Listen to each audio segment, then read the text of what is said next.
Cookies are fragile. Those cookies are not permanent. And to not do that through direct ETLs off of your CRM, you're just asking for challenges. Whether you're trying to do a suppression list or you're trying to do a bid modifier, having brands shift from cookie-based audiences that are saying, okay, great, this is a past customer, so we want to bid up more on them because we know that if they're searching for a general term, we want to make sure that we show up front, to doing that same tactic or practice with ETL-based audiences. That's table stakes, and every brand needs to make that shift. Welcome to the Pubway podcast. Each episode will showcase a conversation with a leader from the publishing world. If you're working at a publisher, a DSP or SSP, or you're just curious about the media industry and want to sit down and pick the brains of the experts from within the publishing space, then this is the show for you.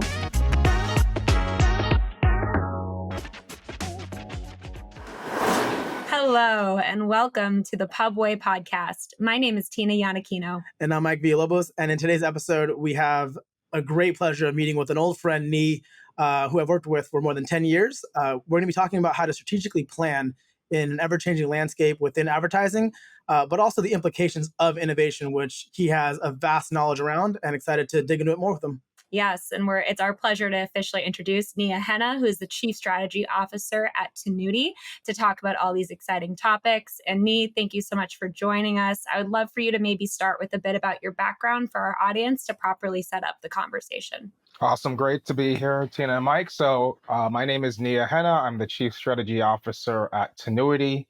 I joined the organization about 6 years ago via the acquisition of a digital marketing agency that I started with some friends right out of college back in 2007, CPC Strategy. We scaled and bootstrapped that agency up to about 160 employees before exiting to Tenuity in 2018.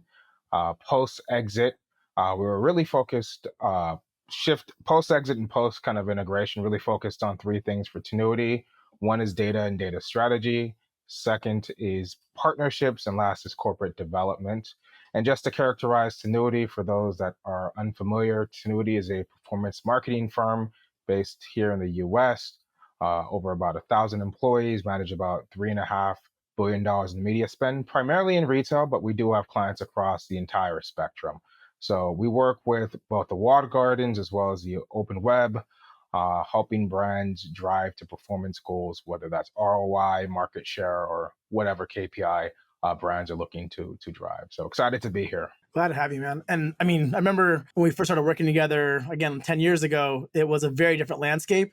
And then obviously with the acquisition, that shifted quite a bit as well. But would love to hear how, in the last 6 years with Tenuity, how has Tenuity actually kind of put their foot forward to plan for 12 to 18 months, whether it be data strategy, the creator economy, or even just ROI-driven activities, right? Because planning around that has been extremely difficult, I'd imagine, given attribution, privacy, as we all know, and just general access to more information. Yeah, absolutely. So, historically, Tenuity has always really been focused on the walled gardens, whether it was Google or Meta/Facebook or Amazon, which is kind of my background with the agency that I started. We've always really been focused on the walled gardens, not necessarily because we thought the walled gardens would continue to build and grow in terms of their power and their ability to kind of drive consumer behavior, more so because they had the attention of the consumer. And so for us, our North Star has always been attention, and where attention goes, we go, and we help our brands kind of manage media. I think over the last 6 years, we've seen the world really go upside down, whether it's due to changes that are being driven due to privacy from iOS 14.5 and beyond, or shifts that are happening in our search more recently. We've definitely seen the world kind of shift. And for us, our job as an agency is to think about those changes and what it means for connecting brands to products over time. So that's really where I'm focused with Tenuity. My job is to think about things that are going to impact our clients, our customers, our industry 13 months out in the future, and build relationships and bridges to be able to solve those challenges. Yeah, and that definitely makes sense. And I think it also can bring up an interesting point of, as opposed to looking forward, what do you think in the past 12 months was maybe the biggest change or impact that you've seen? So I think in the last 12 months, the biggest shift that we've seen, at least from a publisher perspective, is the shift to SERPs, on SERPs or organic search. And so Previously, Google was a huge driver of traffic for a bunch of different publishers, whether you're Condé Nast at kind of the top, Hearst at the top of the kind of mountain, or Longtail M4A type websites. And due to the helpful content update, we saw significant shifts in the SERP. We're seeing more user generated content from sites like Quora and Reddit rank. And we're seeing consumers increasingly use video search either on TikTok or YouTube to drive their searches. And so that change in consumer behavior, mirrored with Google's change in what they're ranking organically in the algorithm, has had pretty dramatic impact on who we're thinking about in terms of partnerships, especially when it comes to the open web. Absolutely. And I feel like you now see also 7 or 8 sponsored results before you even get to any of the people who are now at the quote unquote top. Absolutely. That's for sure. Do you think there's been a positive or negative impact with the kind of actors of, like, say, TikTok? I think now TikTok gets factored into, I think the Billboard music playlists and just general rankings, but it's also, you have YouTube now playing into search results as well.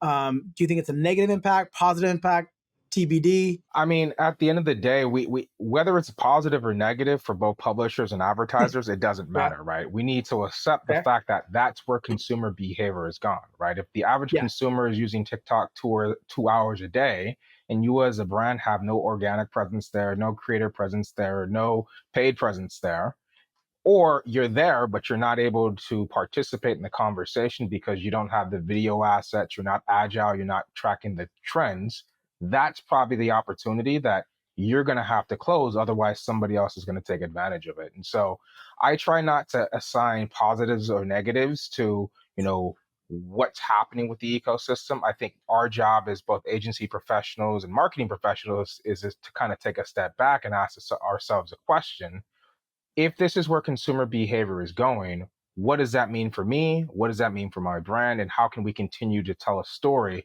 on these new platforms? So the wholesale embrace of video, whether it's vertical video or long form video, that change is not going anywhere. We're not seeing that change go backwards. And so brands and publishers both need to think about what does that mean for how they produce content, how they market to consumers, and kind of embrace the meta that's, been taking off since the pandemic.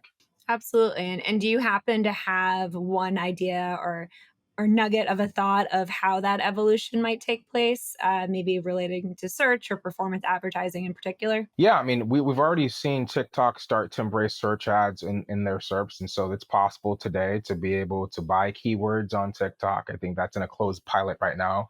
We also have partnerships with companies that work organically. They identify which creators are ranking for particular search terms on a platform like TikTok. They reach out to establish influencer or creator relationships with them, and then they create content about a brand. So if you're a L'Oreal, you know that you're in the cosmetics space. You do searches for a lip liner or lipstick, or go to cover up, do those searches. There's an opportunity for you as a brand to establish relationships with the creators that have established authority in those spaces to get your products into the discourse, into the dialogue.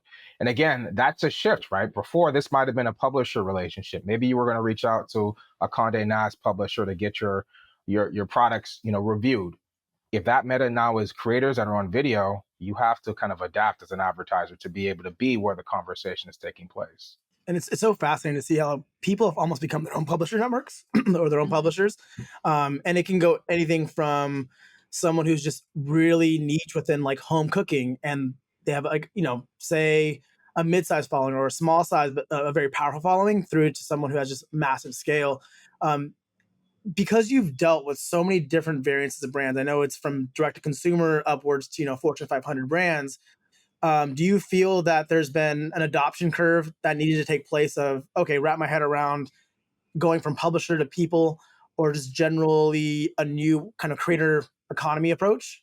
Yes, there absolutely has been, I don't want to say an adoption curve as much as it is an internal reckoning that needs to happen for brands to think about creators no different than they think about publishers, right? If a creator has a reach of 1 million folks, that creator might be more powerful than having an editorial inside of a fashion magazine.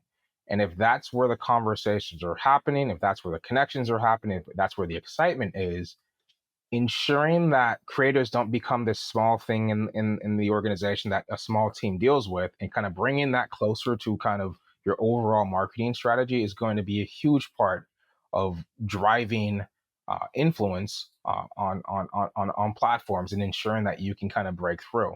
We're fortunate enough to work with Elf. They've been a fantastic brand, and a large part of the reason of for their success is that they understand that. They understand it's important to be part of that cultural zeitgeist. They understand vertical video is the way to do that. We were, one of their media partners, when they had their large eyes, lip, face campaign that had more than 4 billion views on TikTok 4 years ago. They were one of the first brands to truly embrace that meta. And I think they get that the creators and these platforms, they are the new publishers.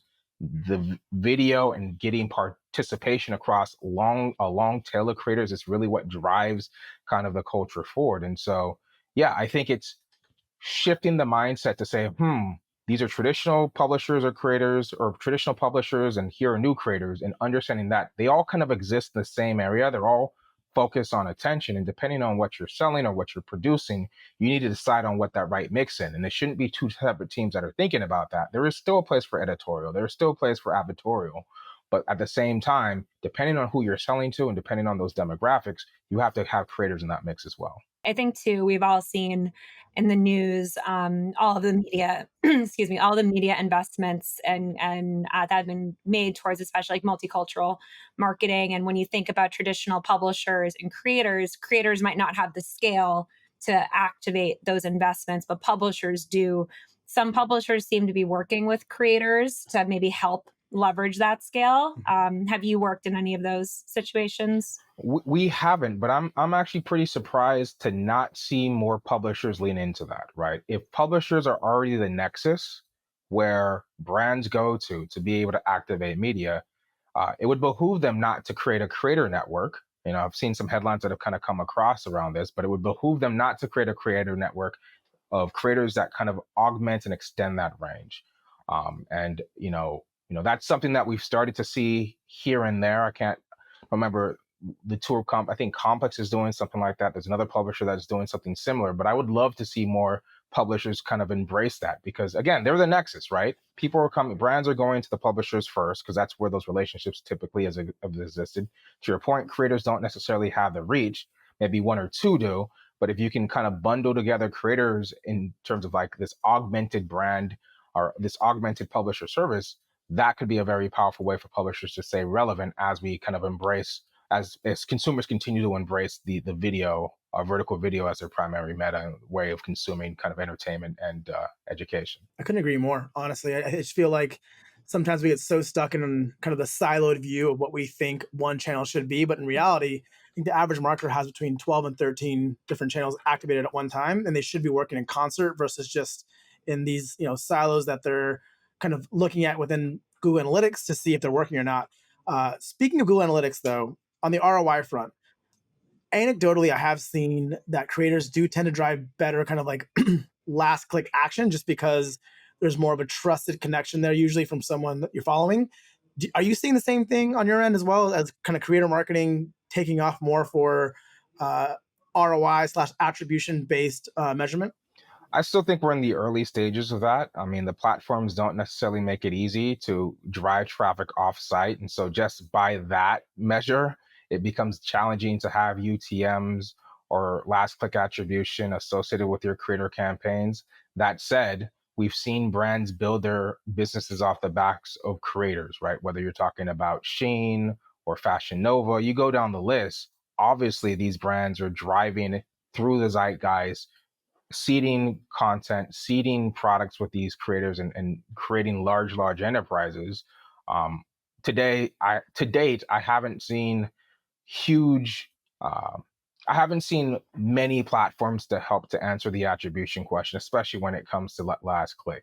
And so, But I for guess that's why something we're like also that, seeing. go ahead. I mean, like that's why we're probably seeing like TikTok and have their own like TikTok store, right? Because then that can drive the revenue through that kind of API connection or that connection inside the app.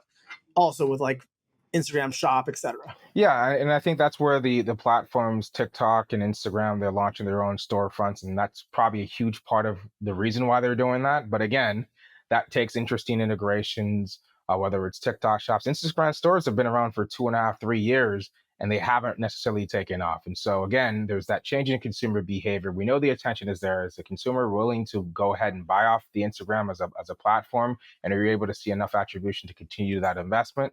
That remains to be seen. Obviously, TikTok Shops is a new one. We are seeing some interesting trends there. But for whatever reason, it's really been more kind of drop shipping and not necessarily prestige brands that are getting the most traction on TikTok Shop. So again, it's still early, but it's something that we're definitely monitoring for our company and our clients. Yeah. And I feel like I've seen some funny memes as it relates to obviously like Gen Z versus millennials and shopping habits. And one of the call outs for millennials was for a big purchase, like they'll never do it on their phone. They'll still go to their computer and open up the webcam. Same like flights or maybe a too large clothing order. So that doesn't necessarily surprise me, the adoption just based on the demographic splits between the two. Yep, absolutely. And I guess switching gears, look, I think one of the biggest topics we've talked about on this podcast has been privacy. And selfishly speaking, and like our own plug that's kind of our value prop here at Seedtag. And what I would love to kind of look into or unpack a little bit more, given your wide scope of what you've been doing at Tenuity, is what's something else beyond privacy that you feel is a major topic that either is or isn't being talked about that is 100% relevant to either the listener or clients, agency, brands alike? Yeah, I mean, I think we are coming off of, and it's been 4 years now since kind of the major shifts, but between 2016 and 2020, we were in the Goldilocks period of digital marketing. Oh yeah. This was when you could be a D2C brand or a legacy brand. You could put up a pretty basic ad on a walled garden or across programmatic. There was enough data out there to find your next customers. You could upload your customer list, you run a lookalike, and you were going to get sales that hit your ROI. And that was a very, very interesting time. And I think we as marketers were spoiled by that era because it didn't really take much sophistication in terms of media planning. It didn't take super compelling creative. You didn't need to think about how long, ad fatigue it still mattered, but it was less of a concern because you would always find that next customer. I mean, I remember, back in 2019, I was looking for a meal delivery service and I looked at one page and all of a sudden all my feeds were filled by the 10 different other companies also doing meal delivery. Flash forward to 2024, that's not the case. And so to drive true incrementality and growth, brands need to start to think about their existing customers and the investment against their existing customers just as much as they do finding that new customer.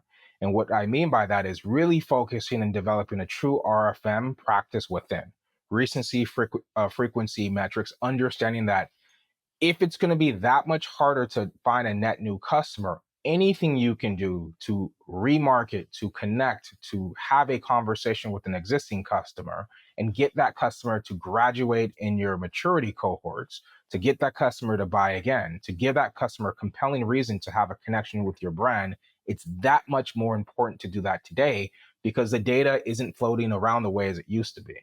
And so, brands probably spend 95% of their budgets, 90% of their budgets trying to chase new customers and 10% of their budgets chasing existing customers.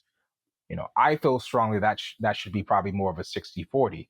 60% still chasing new customers, but 40% really making sure that if you're that apparel brand, if you're that meal delivery service, if you're even a subscription service, you're ensuring that you have a constant line of communication with your customer. Because 80% of emails aren't open. Just because you have them on your list doesn't mean they're going to necessarily see what you're talking about. So if you have a new product launch, if you're expanding your offering, if there's upgrades for subscription plan, using media to drive that by having clean first party data, having a retention effort, having a CDP or reverse ETL that's able to clearly identify your cohorts and then investing media against that to get people to graduate. That's the biggest thing I think brands should be doing that they're missing today in 2024. And I also feel like more times than not, if people still search for your brand if they are still loyal to your brand, right? So that also evolves the search game a little bit as well, because if someone knows a D2C brand very well, they're likely to just search for the brand exactly the way it stands versus just like activewear or whatever it may be. I guess, how do you foresee search evolving in that sense, or has it evolved? Does it go more into the generative AI component as well? I would love to hear, because I mean that this is your bread and butter, right? Like as tenuity and I think performance ROI. Like, do you think search evolves with that in mind as well, to that 60-40 split you just mentioned? Well, yeah, I mean, Google makes it possible to be able to bid up on known customers. The challenge, though, is most brands that are doing that today are doing that with cookies. And those cookies are fragile. Those cookies are not permanent. And to not do that through kind of direct ETLs off of your CRM, you're just asking for challenges, right? Whether you're trying to do a suppression list or you're trying to do a bid modifier, having brands shift from cookie-based audiences that are saying, okay, great, this is a past customer, so we want to bid up more on them because we know that if they're searching for a general term, we want to make sure that we show up front, to doing that same tactic or practice with ETL-based audiences. That's table stakes, and every brand needs to make that shift, as painful as it's going to be. With that said, I think with generative, we're still in the very first innings. I've shifted some of my searches to Perplexity when it comes to informational, but when it comes to commercial, I'm still doing the vast majority of my searches personally on Google and Amazon. I think over time, as we see the generative landscape continue to evolve, we're probably going to see the emergence of a generative recommendation engine where you're probably asking a question. I need to solve this. Give me back reviews, give me back questions.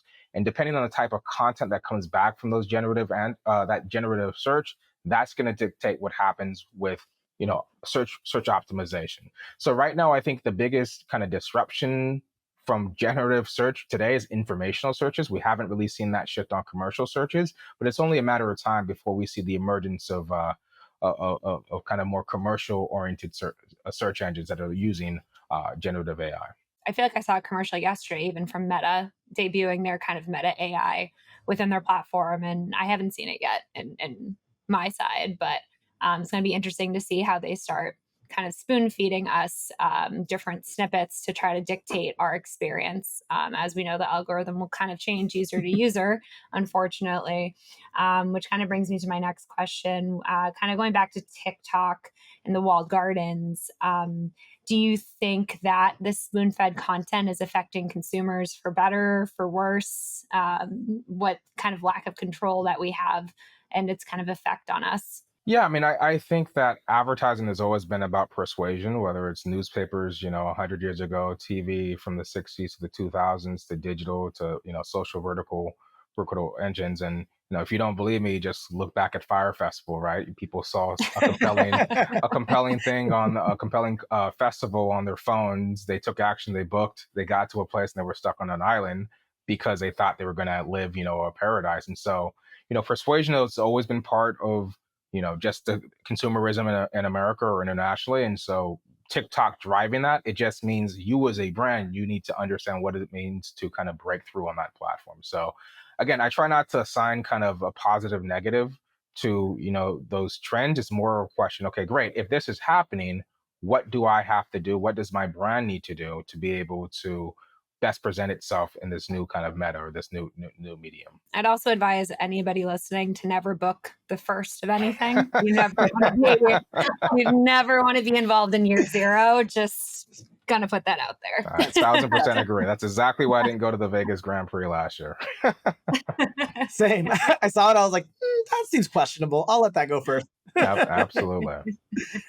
Do you feel actually the spoon-fed approach of content kind of creates a gap due to the subjective nature of spoon feeding, of like, okay, I'm only as good as my last piece of content and I got to keep creating something. But the challenge of that is I just don't know what that looks like from a brand perspective.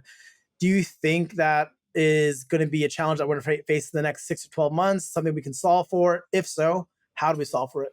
Yeah, I mean, I think all brands, regardless of their size, regardless of their sophistication, are challenged with the velocity of content necessary to succeed on these vertical video platforms. something that could be exciting and hot and shared a lot kind of this week could be completely dead next week. And so where I encourage brands to spend time, where I encourage media buyers to spend time, is to really have social listening techniques and strategies to be able to understand kind of like, what's the story of the week? What is the meta of the week? Is there a particular style of creative, a particular style of storytelling that's, breaking through? How do you identify that? How do you then adapt that to your brand? And then how do you produce content? And then how do you have a bank of content creators or UGC creators or just a creation department that can take advantage of that very, very quickly? That's very different than the way that media has worked historically. Typically, you have 13-week, 9-week campaigns. That meta does not work anymore in this vertical video kind of landscape. And so it's about speed. It's about understanding what's out there, where the conversation is, and then creating creative that can kind of connect with that in a way that's authentic to your brand. That's challenging, but it's not impossible. Because if you look at any successful creator, creators as like the people who are creating content for social media, specifically vertical video, they excel at that.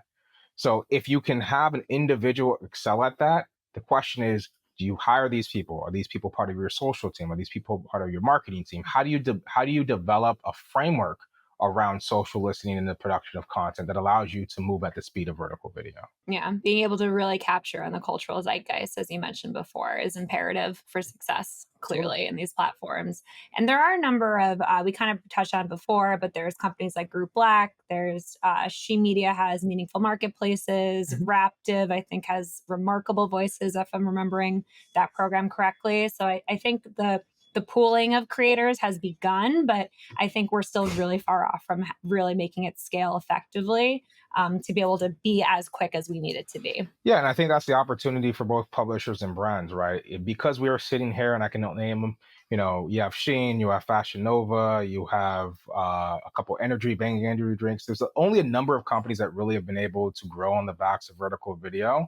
That's an opportunity, and so we haven't gotten to a place where, hey, here's the strategy, here are the creators, here's the process, here's how you produce 100 pieces of content, here's the evaluation process to identify the best pieces of content, here's how you amplify the best pieces of content with paid to make sure it goes as far as possible.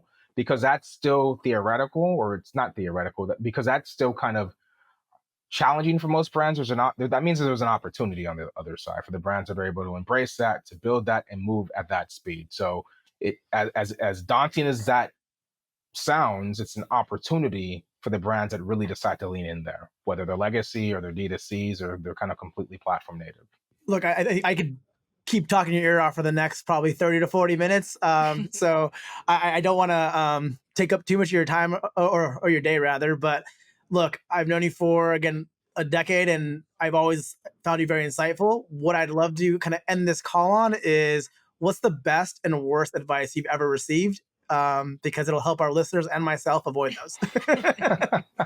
So when it comes to bad advice, I try to kind of let that go in one ear and out the other. So I was racking my head for bad advice, and I could not, I couldn't remember anything, because like that's kind of like Teflon. I don't let that stick.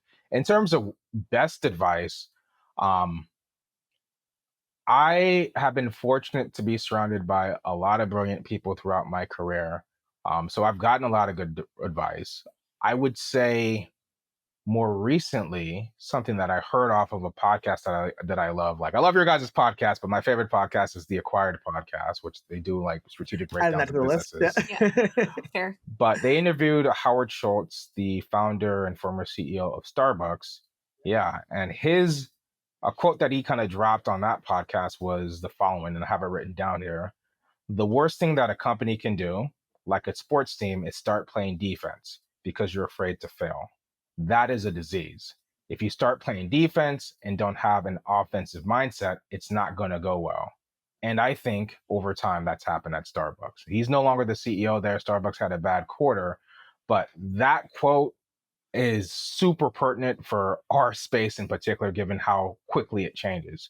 We can't be defensive, holding on to the past. We have to be offensive and look into the future to decide, what are the new opportunities that exist for us to kind of break through the noise. And so that to me, that's something that I heard in the last month that's really been resonating with me kind of recently. Yeah, and honestly, I think I can attest to you leaning into that pretty much your entire career without even hearing that quote. Just for the main fact that I remember we spoke about 5-6 years ago when we were in Vegas one time. You're like, Amazon is me where I'm focusing, and I like skeptically kind of pushed back a little bit, and then you were right. Retail media everywhere, exactly. You were right. You were right. Retail media everywhere. Yeah, we were very fortunate to be early to the Amazon train back in 2013-14 and rode that to a nice exit for CPC and a great foundation for Tenuity. And so, yeah, it's about looking ahead. We can't look to the past because we can't change the past. All we can do is impact what we can do in the future. So absolutely. Well, Nee, thanks again for the time. I can't thank you enough for coming on, dropping some knowledge and chatting with us for a little bit. Yeah, thank you. It's been lovely. Tina, Mike, I appreciate it. Thank you.